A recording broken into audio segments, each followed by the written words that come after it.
Sabemos que en Arequipa, como en cualquier ciudad de este tipo, hay pruebas de lahares grandes o allá en clima es árido, entonces se producen también flash flood, ¿no? Inundaciones repentinas, que son bastante graves sin erupción, con lluvias torrenciales, tipo El Niño, como este año, ¿no? El Niño. Entonces hay siempre flujos repentinos y pasan por las quebradas, porque ven como las quebradas cruzan toda la ciudad. Todo el drenaje va a la ciudad. ¿Sí? Entonces eso es la metodología. Identificar, mapear zonas afectadas, elementos expuestos, más que todo son los puentes que estudiamos y las casas, los edificios. Estudiamos una tipología arquitectural y estructural, definiendo indicadores de vulnerabilidad estructural. Por el momento no hay vulnerabilidad social.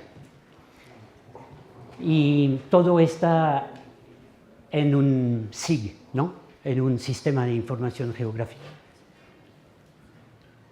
Entonces, son los trabajos comunes y corrientes que hacemos al principio. Terrazas, para conseguir datos de exposición, consideramos la exposición como la combinación de varios factores, altura sobre el cauce, distancia al cauce, etc. Esos son exposición, no son vulnerabilidad. ¿Sí? Después, la exposición, por ejemplo, la vulnerabilidad residencial en base a la ocupación del suelo, diferentes tipos de usos del suelo en la ciudad.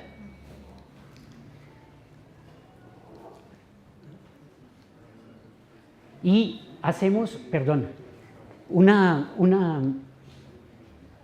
exposición muy importante. Tratamos de definir un factor de aislamiento, podemos decir, es decir, qué tan lejos está tal población de fire station, de bomberos, ¿no? De hospitales, de áreas donde está seguro, por ejemplo, albergues, y water tanks, porque allí es un país árido, entonces hay un problema de reservorio de agua en caso de crisis, porque la crisis es larga. ¿Sí? Entonces conseguimos algo así, donde se ve la combinación de aislamiento que define la exposición de la población frente a una crisis. ¿Sí? Y conseguimos una vulnerabilidad general, ¿no?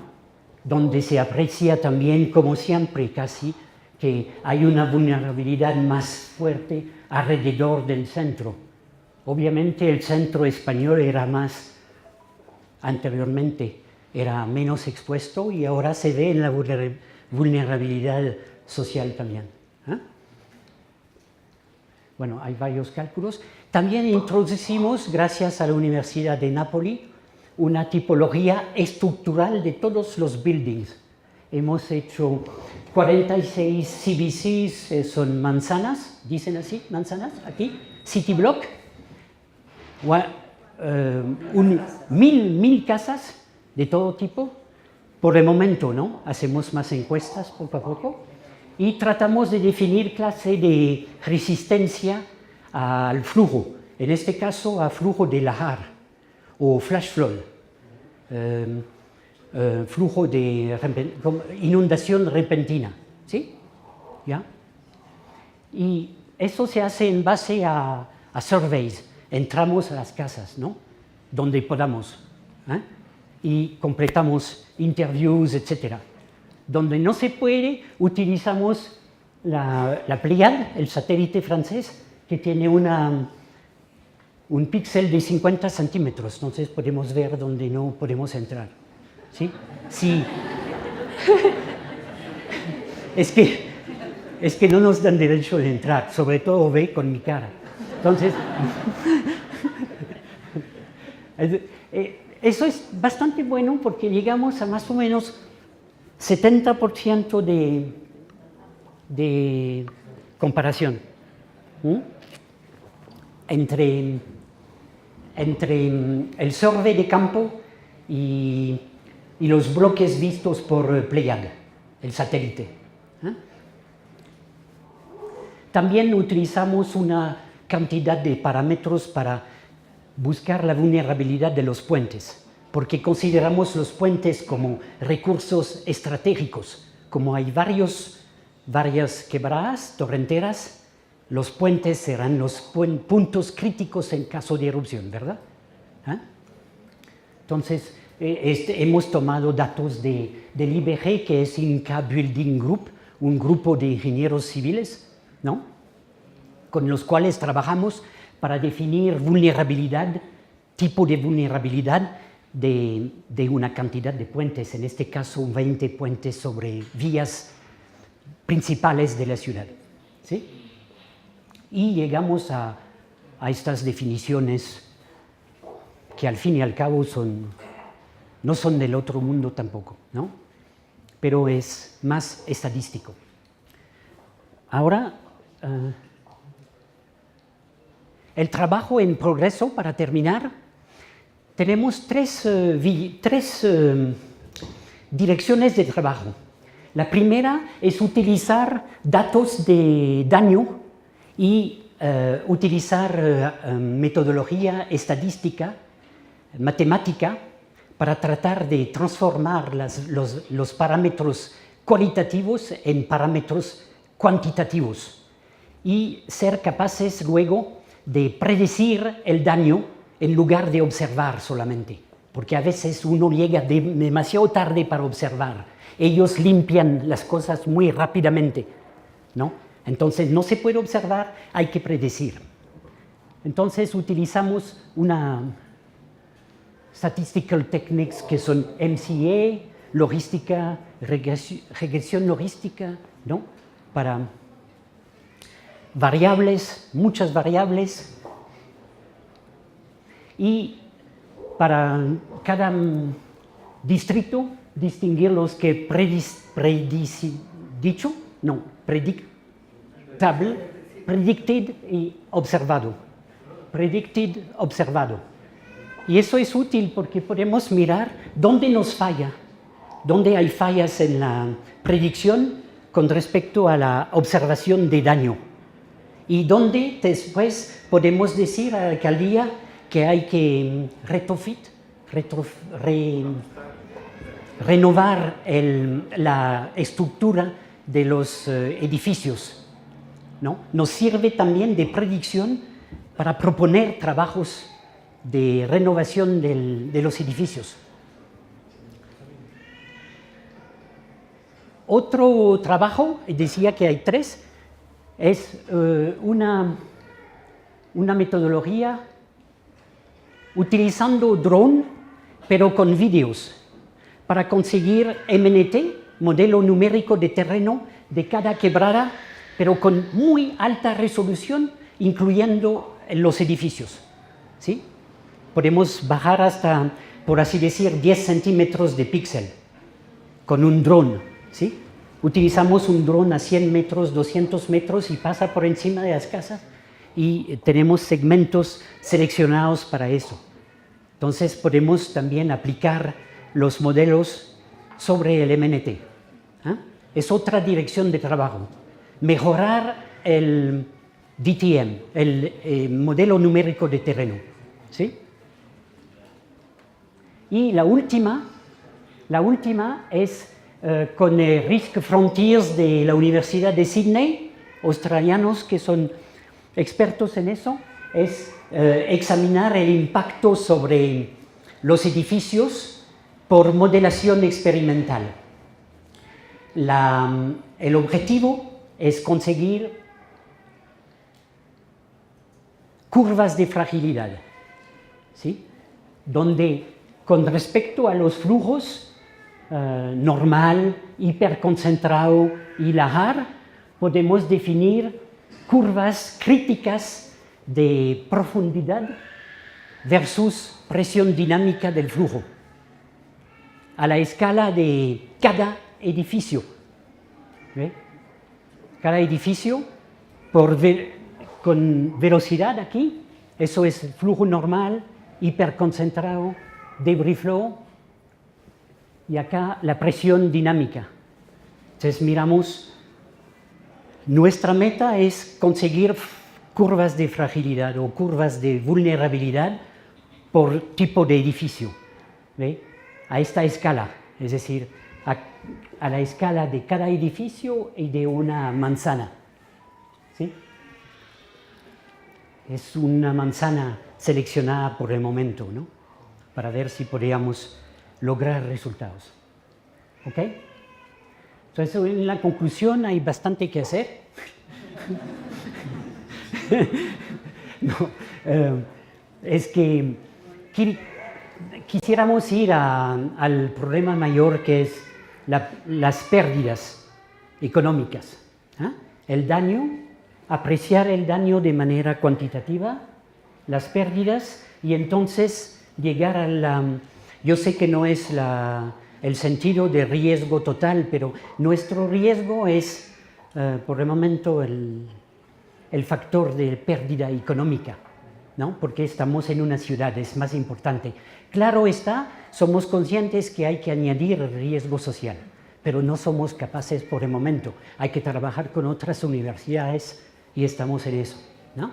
Y la mitigación de riesgo es a la escala de una manzana. No lo hacemos a la escala de la ciudad, es a la manzana, porque hemos visto que la exposición cambia muchas cosas. La gente normalmente mira la vulnerabilidad estructural, pero la exposición tiene tanto papel como la de la vulnerabilidad, ¿sí? Y hay unas estrategias, la última, hay unas estrategias conocidas, no son mías, conocidas para proteger la población de ciudades en cuanto al tetrafall, a la caída, a los flujos de lava, a los lahares y a los PDCs. Hay unas medidas que uno puede tomar y que tomamos en varias ciudades, pero hemos visto que era un poco complicado en este medio, ¿no? Creo que eso sí está bien para los japoneses, ¿no? Con tecnología alta y todo. O quizás en Indonesia, pero si no, es difícil. Y el dinero, mucho dinero, ¿no? Yo no sé. Bueno, gracias. En el mundo hay un programa que sirve para una nueva versión, que puede ser la dirección de investigación para distinguir lo que es Ash Cloud Surge y las oleadas de los flujos, es VoltFlow, ¿no? Este VoltFlow ya empezó en 2017, este código numérico de mi colega de Kelfun, ya. Él toma en cuenta las oleadas ahora, pero con mucha incertidumbre, porque no tenemos cohesión, no tenemos la concentración, la velocidad, ¿no? Y también la topografía, por eso estoy insistiendo sobre el tipo de MNT. Si tenemos un MNT muy bueno, vamos a poder tratar, en el caso de la Florida, este problema de la curva que vemos allá, ¿no? La curva del barranco arriba de la ciudad, donde podemos tener un flujo y, como he mostrado aquí en el caso de Indonesia, tendríamos el efecto de surge al lado del flujo principal, ¿verdad? Pero también, y ustedes pueden contestar mucho mejor que yo, tenemos primero que mirar la geología, a ver si hay depósitos de surge allí. Yo no sé, y por eso quisiéramos ver y quisiéramos aprender de ustedes. Hay que primero comprobar la distancia de los surge asociados a los flujos piroclásticos en la propia quebrada del barranco, ¿verdad? Pero entonces, primero la geología, ¿no? Como sabemos, y segundo el modelamiento con la nueva versión de VoltFlow. Y es posible, es decir, podemos contribuir, podemos preguntar a Karim Kelfun de ayudarnos, prestar, etc. Y además, en este caso, podemos trabajar con él, no es una caja negra, ¿no? Es decir, uno entra con él a trabajar con el programa para mejorar los parámetros. No lo utiliza como lo utiliza mucha gente, ¿no? Sin saber los parámetros de entrada, ¿no? Entonces, eso es todo lo que puedo decir. Perdón, en mi caso, en nuestro caso, no hemos tenido en cuenta otros factores. Son variables del campo. Exposición, por ejemplo, del edificio al flujo. Primero hacemos todas las variables, la tomamos en cuenta del edificio con respecto al cauce. Y por fenómeno. Y luego por escenario. Fenómeno lahar, fenómeno crecida repentina, porque los daños no serán los mismos. Yo no he tenido tiempo de mostrar, pero los daños también son muy diferentes según el flujo, ¿no? Claro, ¿eh? ¿Sí? Entonces la exposición son las variables que mucha gente llama variables geográficas, del medio ambiental, esas cosas, pero no son climáticas. No, no, no. El clima entra con el hidrograma al modelo de inundación. Eso es otra cosa. En nuestro caso son variables del campo. No sé si soy bien... He mostrado un poco una diapositiva, pero rápido, sobre los tipos de variables. Hay unas 10 variables y trabajamos 2 por 2.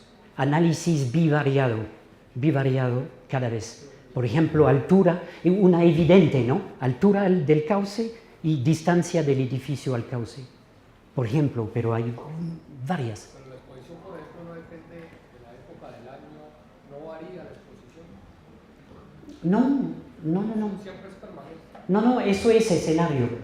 Sabemos que no hay flujos en estación seca. Entonces, la exposición es otra cosa. No.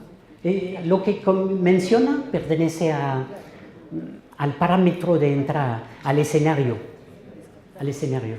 de probabilidad, de tipo de flujo. Primero quiero decir que es bien claro que no conozco el Llarellas. Lo he visto, no conozco. Entonces ellos tienen muchos datos seguramente para construir un tipo de BET, Bayesian Event Tree. Y vemos entonces si estas quebradas están consideradas o no. Segundo, sí, yo no sé nada de estos Sabodam, ¿qué dice? Construcciones de defensa, ¿sí? Muros de defensa, etc. Y ve que ahora hay un debate mundial, ¿sí? En Japón y todo, porque los japoneses quieren vender la tecnología, pero es, entre comillas, políticamente incorrecto decir es mala. Es mala porque ha visto que favorece los flujos piroclásticos, favorece el fenómeno de desborde, si no está bien hecho. Si los volcanólogos trabajan con los ingenieros civiles, quizás hay manera de mejorar el problema y evitar estos desbordes, evitar el decoplamiento entre el flujo canalizado y el flujo diluido, que es esencial, ¿sí? Pero no se recomienda. De lodo. Entonces en el lodo sí es diferente, se puede, pero el problema que tenemos en Francia también es que la gente no lo limpia y es peor. Porque se llena, atrás del Sabodam se llena y el flujo siguiente lo utiliza como tobogán. Peor, como sabemos, ¿no? Los trabajos de defensa hay que hacerlos bien y limpiar, si no, son peores. Sabemos, yo creo que es bien conocido en el mundo eso.